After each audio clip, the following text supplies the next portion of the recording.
Ladies and gentlemen, boys and girls, welcome back to another video from yours truly, the one and only. And tonight, guys, we are going to be watching the most disturbing unsolved crimes from Canada, from Canada. Alright, guys, this will be interesting, I ain't gonna lie. Make sure you like, comment, share, subscribe, comment your thoughts down below, comment down what you want to see me react to next. Let's get right to the video. Now for this video, I'm turning my light off because it's kind of bright. I ain't gonna lie. I don't want to hear no comments. Ooh, where did he go? In Canada, there are some very strange and tragic cases that to this day still unsolved. Okay. So listen up. You might hold the missing piece to the puzzle. Here are the most disturbing unsolved missing persons cases and murders from Canada. Okay. Spooky season. Nicole. In 1985, 8-year-old Nicole Morin was living with her mother Jeanette in a 20th floor penthouse apartment. And the Hold up, nigga. Her teeth look like she been chewing on jawbreakers, my nigga. You can't crack them, my nigga. With her mother Jeanette in a 20th floor penthouse apartment in the Etobicoke borough of Toronto, Ontario. The summer break on July 30th, the day she went missing. That morning at around 10:30 a.m., the third grader headed on down to the lobby of their apartment building to help out mom and pick up the mail. She made it back up to the penthouse to get ready for a planned swim date with a friend, with the pool being located just out back of their building complex. So her mom made her get the mail herself? She's like two. Rang the intercom, at which point Nicole told her she'd meet her down in the lobby, and then, just like that, they'd head to the pool. That was around 11 a.m. Nicole left to head to the elevator wearing a peach-colored one-piece bathing suit, a green hairband, red canvas shoes. She was carrying a plastic bag with a towel and a change of clothes, so it was all set and ready to go swimming. Okay. But around 15 minutes later, her friend buzzed the apartment again. Mom Jeanette was occupied with a bunch of smaller kids as she ran a daycare out of her place, so things were a little hectic. She had the Diddy's daycare in her home, my nigga. No telling what she was doing. Like, bruh, she was probably she like a freakazoid, my nigga. But she answered, and the girl asked where Nicole was, and she hadn't come down to meet her in the lobby. Jeanette figured she was probably at the pool already, or run into some other friends in the building and got preoccupied. So she didn't think much of it. Because she had to take care of the children in her place, it wouldn't be for another 4 hours that she realized her daughter wasn't with any friends or at the pool. Nicole was missing. All because you told her to go fetch the mail like a dog. Extensive search, starting with the apartment building. They canvassed all 429 units in the complex, while other officers set up roadblocks. The first day saw alerts going out to the public to be on the lookout, and every single apartment was inspected regardless of whether or not anyone was home to answer. One woman who lived in the building claimed to have seen Nicole pass her in the lobby at 11 a.m., so she had at least made it downstairs, it appears. Another neighbor said that she had seen an unidentified blonde woman with a notebook on the floor where Nicole's apartment was located about 45 minutes before her disappearance. Y'all gotta watch y'all kids, man. This woman, the neighbor had never seen before, despite efforts to identify her, and she was never found. The next day, mounted horsemen, marine units, helicopters, and foot patrols combed the area near Highway 27, close to the apartment building.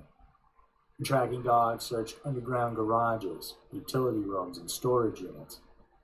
More than 1,000 neighborhood residents joined the search efforts, and yet no physical evidence whatsoever was found to indicate what happened to Nicole. Damn. Or where she went. Nigga, what happened to security cameras? The search for her began the largest missing person investigation in the history of the city of Toronto, and that still stands to this day.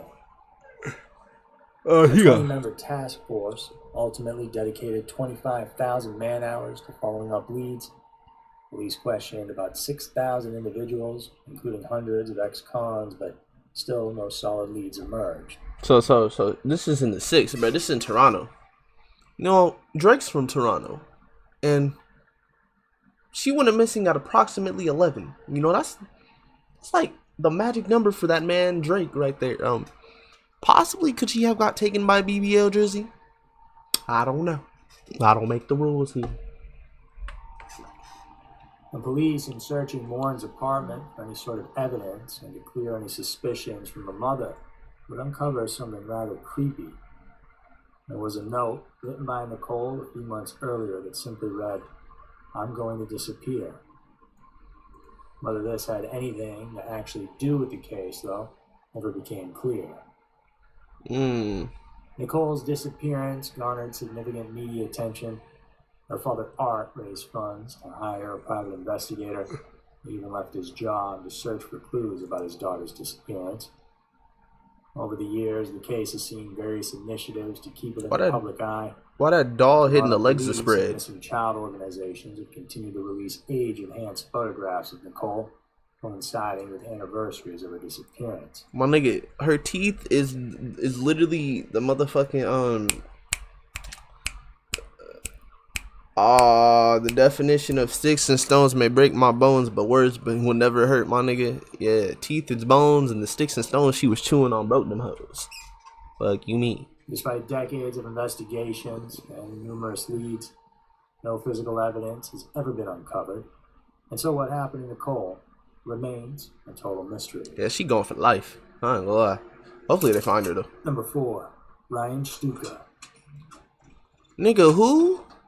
Ryan Stuka died. 2017, 20-year-old Ryan Stuka and his best friend decided to make their winter memorable. They were both avid snowboarders, and so they arrived at Sun Peaks Mountain in British Columbia with plans to spend the winter season working and shredding the gnar. Ryan secured a job as a lift operator and moved into a residence with several other roommates who were all doing the same sort of thing. Okay. And everything was going great for a couple of months. On February 16th of 2018, after finishing his shift at the ski resort, Ryan then joined his friends and housemates at a local pub for a silent disco party. I'm not going to question what that is. They decided to head to a house on Burfield Drive, which was close to where Ryan and a good chunk of the others lived, to continue on having fun. It was a typical night out, filled with the usual excitement and energy of a young crowd partying. As things wound down around 2 a.m. on February 17th, that would be the last time Ryan was ever seen. They sacrificed that nigga. Recall him standing up, presumably putting on his coat and shoes. His roommates went ahead of him, so they couldn't say for sure, but they walked out the door, assuming he was right behind them. However, when they eventually turned around, Ryan was nowhere to be seen.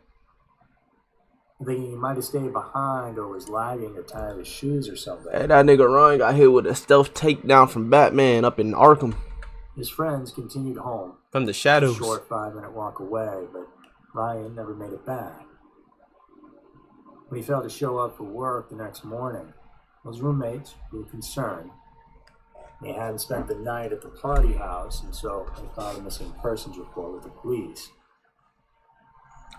Kamloops Search and Rescue, along with volunteer teams, canine units, drones, snowmobiles, and helicopters. Damn, nigga, they had the whole task force out there, bitch. Ryan was last seen, but there was no trace of him. The days that followed, any ties to Ryan ceased in activity. After the night in question, his phone was never used again. Social media and bank accounts also went untouched. Ryan's family believes that he must have left that night and somehow lost his way back home, but as a result, he likely succumbed to the harsh elements. It's like he just...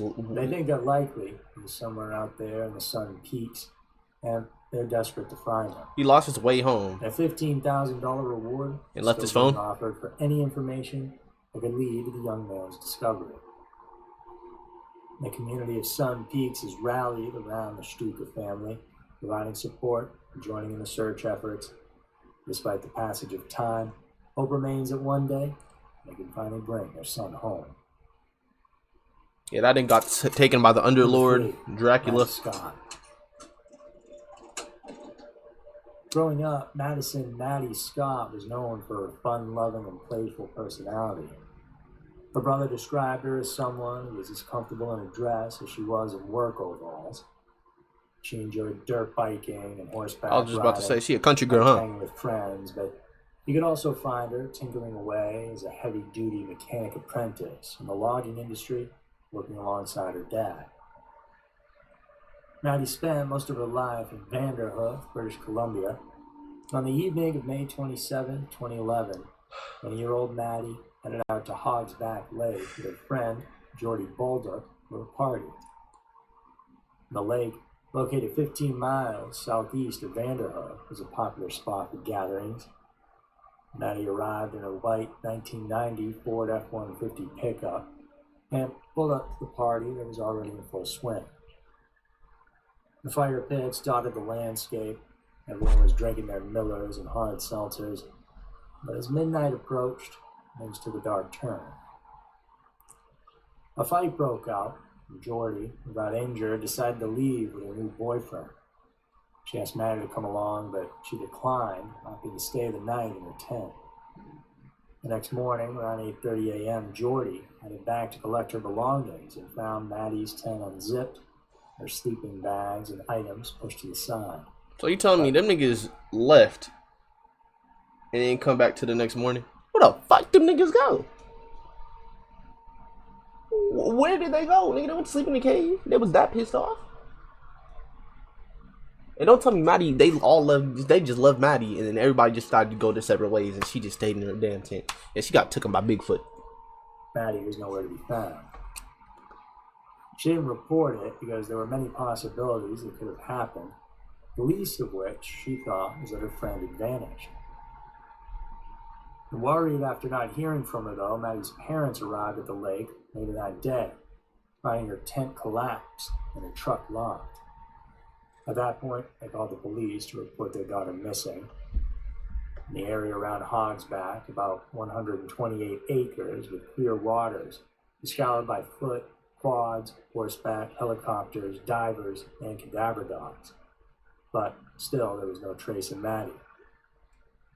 The only items missing were her iPhone 4 and a large bundle of keys. Oh, this is a long ass time ago. Police saw no signs of a struggle in the tent or by her truck, and so a theory emerged that Maddie might have left the campsite in someone else's car. Nah, nigga, they done murked her, my nigga.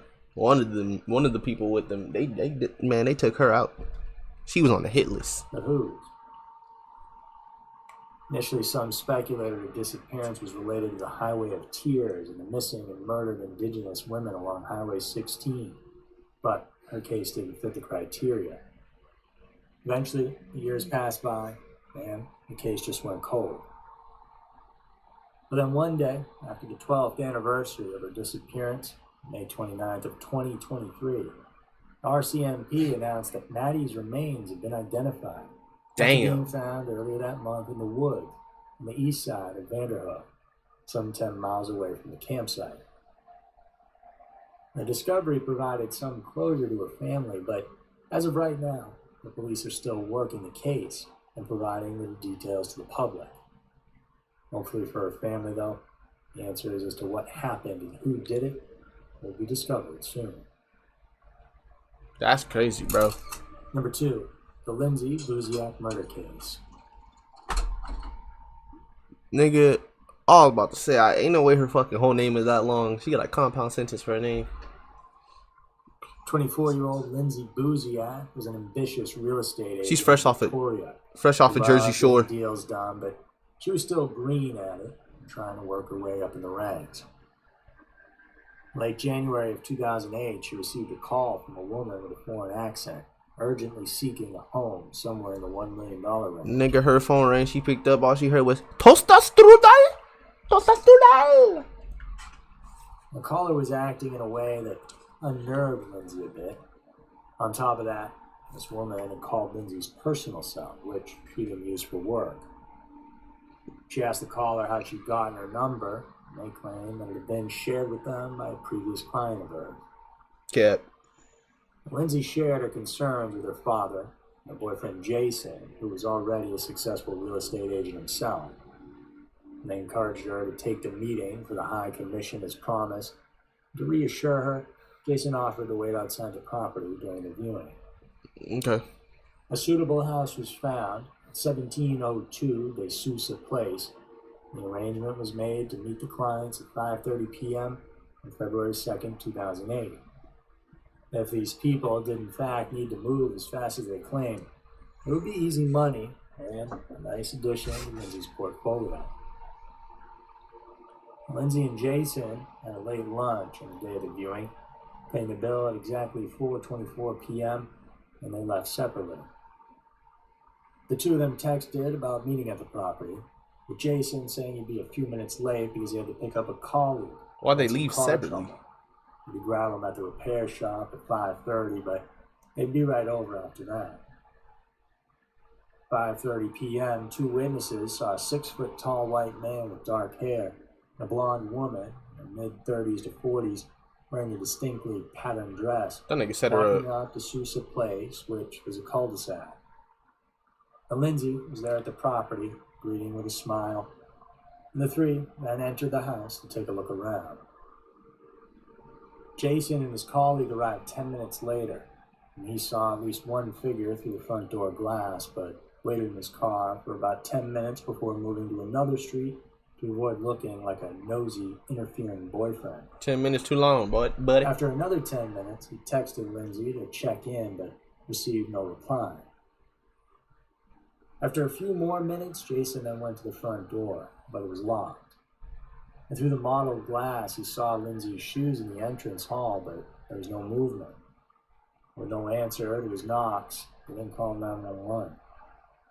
His colleague found a gap in the back fence, entered the garden, and saw the back patio door was open.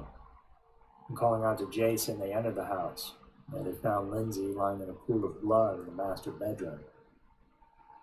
She had been stabbed multiple times, with no defensive wounds, suggesting she was attacked from behind. None of her possessions were stolen, and she had not been assaulted in any other way. So somebody had a Jason vendetta. and his friend were immediately taken into custody, but released after their alibis were verified by surveillance footage in a few different areas.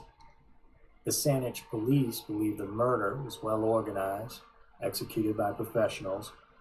There were no fingerprints or DNA at the scene, but this didn't appear to be a random act. Nigga, this was a setup. The killers unlikely fled through the back door, leaving it open, but what was the motive? It was found the cell phone used by the unknown woman was purchased months before the murder, and activated under the fake name Paulo Rodriguez, and only used to contact Lindsay. It was then deactivated after the murder and never used again. Yeah, that shit was The phone's playing. movements indicated it traveled from Vancouver to Victoria It's the day playing. before the murder. Jason's family was Wait, in what? West Victoria again. The phone's movements indicated it traveled from Vancouver to Victoria the day before the murder. Jason's family was investigated due to their connections with the cul-de-sac's developer, Joe De Sousa, but no evidence linked them to the crime. Though later on that year, something strange happened. Nikki, a close friend of Lindsay, received a disturbing call from an unknown woman with a strange accent in the middle of the night.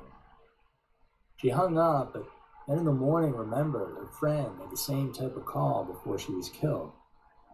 Nikki then proceeded to call the number back at least 25 times without any answer, until finally somebody picked up. And the person on the other end was Shirley Zalo, Jason's mother. When Nikki asked why she called her, she claimed that she meant to call her secretary, also named Nikki, that somehow that's cap. maybe her son Jason had plugged her number into her phone because the two didn't know each other from anywhere. That's cap. Now Shirley denies any of this ever happening. It's unclear if this was ever investigated by the police. But as of today, Lindsay's unsolved murder remains a very strange and tragic mystery. Number 1. The disappearance of Melanie and Theo. Bro, y'all ladies gotta be safe out there, man. Yeah, it's really a cruel world, just like in general, but for like girls, y'all just get preyed on, bro. Like, y'all gotta keep pepper spray, take some self-defense classes, keep a Glocky, put a Glock in your purse. Keep the Glock in your purse. Melanie was one of only 3 black girls in her community. It's kind of bad, bro. New Liskeard, Ontario. Just 15 years old, she worked at a local daycare when she wasn't in school. 15? And planned to become a teacher with dreams of volunteering in Botswana. That's where her father was, someone she longed to meet since he headed back there before she was ever even born. On Saturday, September 28th of 1996, Melanie had headed into town to run some errands. Needed to buy a cake pan and candles because her grandmother's birthday was coming up. That's in the 90s? She ran into her friend, who was at the library, and from there, the two hung out for the afternoon. As evening set in, they met up with Neil Fortier, Melanie's new boyfriend of 3 weeks, and a few of his friends. And the crew hit up Blockbuster and rented Sudden Death with Jean-Claude Van Damme. What y'all niggas know about Blockbuster, bro? I mean, I barely missed it, bro. Like, I barely didn't make it to Blockbuster, bro. It disappeared when I was like 4, probably. But I remember getting stuff from there vividly. I can. I tried to watch it at Melanie's house, but ended up at Ryan Chatwin's home, one of Niels' friends, on Pine Avenue instead. As the night wore on, the group gradually disbanded. At around 1:30 a.m. on Sunday, September 29th, Melanie left the house alone to walk home. This was unusual for her, but the family's phone service had been cut off, and so she couldn't call for a ride. Melanie's route would have taken her through several intersections, over the Armstrong Street Bridge, past a gas station, and up a back alley to her home. Damn, nigga, that's a long way home. She went to like 3 different locations, bruh. That's a fucking nigga. That's a damn Legend of a Hidden Temple puzzle, nigga. She over here doing Wipeout American. What's that? American Ninja Warrior frick obstacles, bro. Gas station and up a back alley to her home. Damn. Witnesses last saw her crossing the Armstrong Street Bridge. Melanie's mom, Celine, realized her daughter was missing the following morning. By 1 p.m., she reported her missing to the police. And the authorities conducted door-to-door searches around where she was last seen. They pulled all surveillance footage and analyzed it, but nothing noteworthy was captured. Officially, no evidence has ever been found pointing to anyone picking her up or an accident happening. It appeared like the 15-year-old had just vanished. Several witnesses reported seeing suspicious vehicles in the area on the night Melanie disappeared. One witness saw a suspicious white van near Melanie's route, and another saw a light-colored car with a vinyl roof driving around with its headlights on. And these vehicles, though suspicious, were never linked to the disappearance. Some believe she was abducted by someone she knew, while others think she might have been the victim of a random attack by a stranger just passing through town. Either way, the theory favored by police is that Melanie was driven away from Don't tell me the audio wasn't playing this whole video. Area. And where she ended up is anyone's guess, and still a mystery. Please. They were the most disturbing unsolved missing persons cases and murders from Canada. If you enjoyed this, please do subscribe and hit the bell so you know when we're posting our new content. It's 3 new episodes each and every week. Thanks so much for stopping by. See you in the next one. Alright, peace, my boy. Yo, shout out to Scary Mysteries, bro. Shout out to you, my boy. Yeah.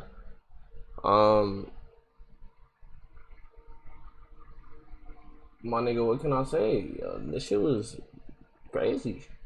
Yeah, that's crazy. People could really, like, you could see them one day, they could be gone the next. Or like one moment, gone the next moment. 1 hour, gone the next hour. Bro, that shit crazy. Y'all gotta be safe out here, everybody, bro. Just be safe. Damn. Stay on your tippy toes, man.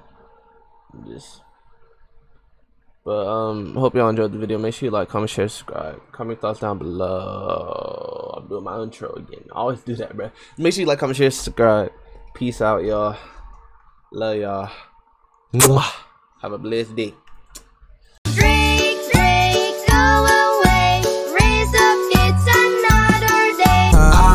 Chillin' on the low in the shadows. Don't be calling up my phone, just leave me be. I be chillin' on the low in the shadows. Don't be calling up my phone, just leave leave me be.